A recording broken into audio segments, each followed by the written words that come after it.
More breaking news from the NFL on this Tuesday. Another AFC East team is trading for a big-name wide receiver. The Jets got Davante Adams. The Buffalo Bills have acquired Amari Cooper from the Cleveland Browns. That's been confirmed by our NFL insider, Jonathan Jones. The Bills, in turn, are sending a third-round pick to the Browns, and a day 3 pick swap is also involved. Amari Cooper will likely step in as the Bills' new #1 receiver, joining a group that includes Khalil Shakir, Keon Coleman, and Curtis Samuel. We want to welcome you into our CBS Sports HQ studios. Haley Sutton alongside our NFL analyst Pete Prisco. All right, Pete, we've been reacting to the Davante Adams news all morning, but now the Bills go out and get a playmaker as well. What do you make of this trade? Well, I think they looked at what they had. They thought they could play the season. Before the year, they thought they could play with what they had. They clearly cannot. They need more help for Josh Allen in the passing game, and it makes sense. This is essentially a rental since he's a free agent after the season. He's 30 years old, so he's not a kid anymore.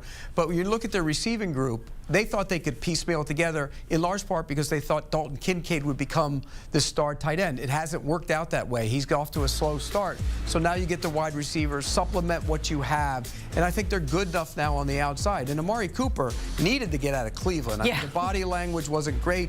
The drops were starting to become a problem. He just didn't look comfortable with Deshaun Watson. So now he gets to go play with Josh Allen and become his #1 wide receiver. And that's kind of been the conversation around Buffalo, even before the season, right? Was that we didn't know who Josh Allen was going to throw the football to. Them bringing in Amari Cooper now, how much better did they get? Oh, they got a lot better.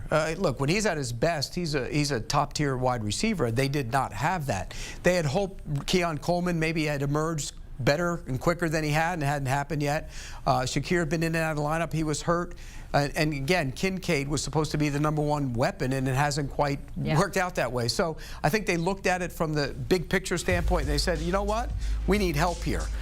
You know, you look at this group. There are a lot of journeymen in that group. You know, not the Bills we're used to seeing. No, here. Valdez-Scantling is, you know, journeyman. Mac Hollins, journeyman. Keon Coleman hasn't developed. Curtis Samuel's a gimmicky weapon, and Shakir is a good player, but you need more. And I think going out and getting more after what the Jets did makes sense for them. Yeah, and it's interesting, too, when you think about the division race, too. We just saw there that the Bills are on top of the AFC East, but you still have some of those teams, you know, all in the mix.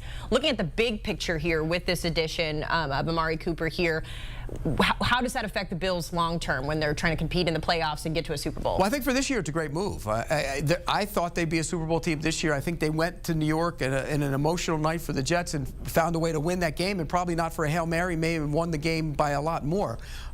They have to get healthy on defense. I think that's a major concern. They need to get Von Miller back. That's a concern. But I think as far as the offense, adding another weapon will change the way they play. I thought for much of this season, they were too predictable on offense. Not predictable by the sense of the play calls, but by the fact that they were trying to hold Josh Allen back.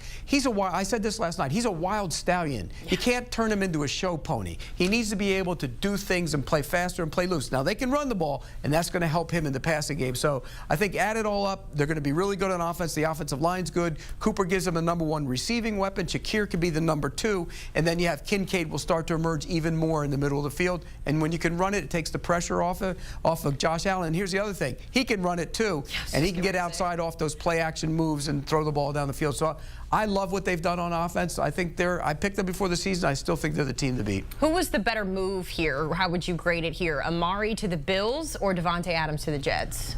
Well, I think it was more of a necessity for the Jets to get a second weapon. But I think, you know, when you looked at what the Bills could do, I thought the Bills were a better team than the Jets. I still think they are.